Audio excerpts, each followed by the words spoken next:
وہ طالب علم، وہ حافظ قرآن جو قرآن پاک کو بھول جاتے ہیں، بھول چکے ہیں اور وہ یاد نہیں کرتے، تلاوت نہیں کرتے، بھول گئے، ان کے لیے تو بہت زیادہ وعید ہیں۔ تو خیر، ان اصول میں سے ایک اصول یہ ہے کہ قرآن پاک کو اللہ کی رضا کے لیے پڑھنا ہے، یہ نہیں کہ میں حافظ بن جاؤں گا اور میری تعریف کریں گے اور کیا کہیں گے کہ یہ حافظ قرآن ہے اور بلے بلے ہوگی، اس لیے نہیں پڑھنا، اللہ کی رضا کے لیے۔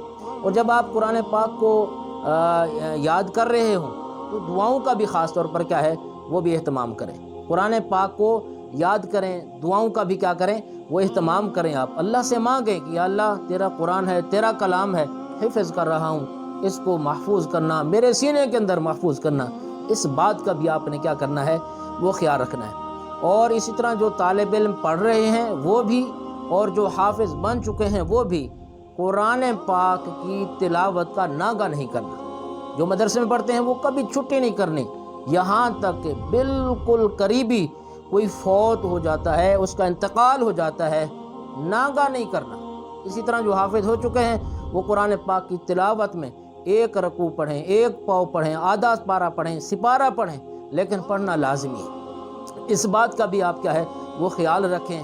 اور اسی طرح جو آپ کو یاد ہو گیا ہے، جتنا ہو گیا ہے اس کو کثرت کے ساتھ تلاوت کرنا، بار بار اس کو پڑھنا۔ قرآن پاک بھولتا کیوں ہے؟ جب طلباء پڑھتے نہیں ہیں، حفاظ تلاوت کرتے نہیں ہیں، اس لیے بعض دفعہ آپ نے سنا ہوگا نا، یار میں نا پورا سال دیکھتا بھی نہیں ہوں، یہ خوشخبری والی بات نہیں ہے، یہ محرومی والی بات ہے۔ قرآن پاک کو دیکھنا ثواب، زیارت ثواب، اور آدمی جب قرآن پاک کو اپنی آنکھوں سے دیکھتا ہے تو اس کا یہ دیکھنا بھی کیا ہے وہ عبادت ہے۔ اس لیے وہ حفاظ جن کو بالکل منزل مضبوط ہے وہ نہ بھی دیکھ کر پڑھیں، پھر بھی وہ کہتے ہیں کہ ہمیں جی یاد ہے، تو ان کو بھی قرآن پاک کو دیکھ کر پڑھنا ضروری ہے، اور ان کے لیے بھی کیا ہے وہ سعادت ہے۔ ورنہ قرآن کی مثال کیا ہے؟ جیسے کہتے ہیں نا، روایت کے اندر موجود ہے، قرآن تو ایسے نکل جاتا ہے سینوں سے جیسے اونٹ کی نکیل نکل جاتی ہے، اونٹ کی رسی نکل جاتی ہے، تو اسی طرح قرآن پاک بھی جلدی بھول جاتا ہے۔ اس لیے قرآن پاک کو جو ہے نا کثرت کے ساتھ اس کی کیا کرنا وہ تلاوت کرنا۔ اور اسی طرح قرآن پاک کو جو خاص طور پر ائمہ کرام ہیں، اگر ان کا قرآن پاک کمزور ہو، وہ نمازوں کے اندر ترتیب سے کیا ہے ایک رکوع پڑھ لیں، 2 رکوع پڑھ لیں، 1.5 رکوع پڑھ لیں، جتنا بھی آپ کو آسانی سے یاد ہو سکتا ہے اس کو آپ نمازوں کے اندر پڑھیں، انشاءاللہ آپ کا قرآن بھی کیا ہے وہ محفوظ ہو جائے گا۔ اسی طرح جو طالب علم مدرسے میں پڑھ رہے ہیں وہ قرآن پاک کا بھی ادب کریں، اپنے استاد جی کا بھی ادب کریں، اور جس ریحل پھٹی کے اوپر بیٹھے ہیں اس کا بھی ادب کریں۔ تو اس کی وجہ سے، ادب کی وجہ سے بھی اللہ تبارک و تعالیٰ اس کے سینے کو کھول دیتے ہیں اور قوت حافظہ مضبوط ہو جاتا ہے۔ اس لیے کہتے ہیں نا، با ادب با نصیب، بے ادب بے نصیب۔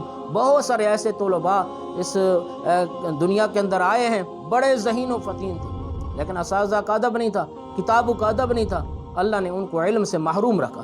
اگر عالم بن بھی گئے تو ان کے علم سے دوسروں کو فائدہ نہیں ہوتا۔ اس لیے اپنے اندر کیا کرنا، ادب کو لازمی جو ہے نا اس کو رکھنا کہ ہر حال کے اندر آپ نے کیا کرنا ہے وہ ادب اور احترام کرنا ہے۔ اور اسی طرح جو مدرسے میں پڑھتے ہیں تو ایک اصول یہ ہے کہ ایک ہی استاد سے پڑھنا، استاد کو چینج نہیں کرنا، استاد کو تبدیل نہیں کرنا۔ اس لیے ایک استاد محنت کراتا ہے اور جب طالب علم استاد کو چھوڑ کے کسی اور جگہ پر جاتا ہے تو اس کا دل دکھتا ہے۔ اس لیے پھر جب نئی جگہ پہ جاتا ہے، نئے استاد کے پاس جاتا ہے، اس کا اپنا طریقہ انداز ہوتا ہے، بعض دفعہ طالب علم بد ظن ہو جاتا ہے۔ اس لیے ایک ہی استاد کے پاس کیا ہے وہ پڑھنا ہے۔ اور اسی طرح ایک بہترین اصول یہ ہے کہ جو قرآن پاک آپ نے شروع کیا ہے نا جس نسخے کے اوپر، تو اسی نسخے کو جو ہے نا وہ مکمل تکمیل قرآن تک اسی ایک ہی نسخے کو، جیسے آج کل تاج کمپنی ہے 16 والا ہے، تو انہی کو کیا ہے اسی قرآن کا نسخہ کے اوپر پڑھنا ہے اور اسی کے اوپر ہمیشہ پڑھنا ہے۔ اس کی وجہ سے بھی کیا ہے قرآن پاک محفوظ ہوگا۔ تو اسی طرح جو ہے نا وہ حضرات جو کہتے ہیں جی ہمیں بالکل قرآن پاک بھول چکا ہے، نادرے پڑھ سکتے ہیں، وہ اگر چاہتے ہیں کہ ہمارا قرآن پاک مکمل یاد ہو جائے، حفظ ہو جائے، تو وہ روزانہ 1 گھنٹہ قرآن کو دیں، وقت کا تعین کر لیں، کس وقت پڑھنا ہے، 1 گھنٹہ دیکھ کر قرآن پاک کو کیا ہے وہ پڑھنا شروع کر دیں، انشاءاللہ ان کا یہ روزانہ قرآن پاک کو پڑھنے کا جو وہ موقع قرآن پاک کو دیں گے، قرآن کی تلاوت کریں گے، انشاءاللہ اس کی برکات سے اللہ تبارک و تعالیٰ ان کا بھولا ہوا قرآن بھی کیا ہے ان کو وہ محفوظ ہو جائے گا۔ اس لیے چند اصول ہیں، ان کو کیا ہے وہ اپنائیں۔ اور اسی طرح آخری اصول وہ یہ ہے کہ گناہوں سے اپنے آپ کو کیا کرنا ہے وہ بچانا ہے۔ اور یہ روایات کے اندر بھی بات ملتی ہے کہ بعض دفعہ گناہوں کی وجہ سے بھی قرآن پاک کیا ہے وہ بھول جاتا ہے۔ اس لیے طلباء، حفاظ، علماء جن کے سینوں میں اللہ کا قرآن ہے، ان سے گزارش ہے کہ اگر آپ کو قرآن کمزور ہو چکا ہے، بھول چکا ہے، تو کیا کہیں کوئی گناہ کے اندر تو ملوث نہیں، گناہ کے اندر تو مبتلا نہیں ہے، کیا گناہ تو نہیں کر رہے؟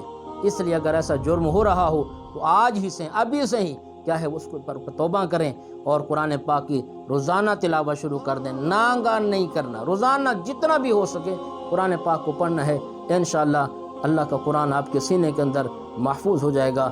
وآخر دعوانا ان الحمدللہ رب العالمین۔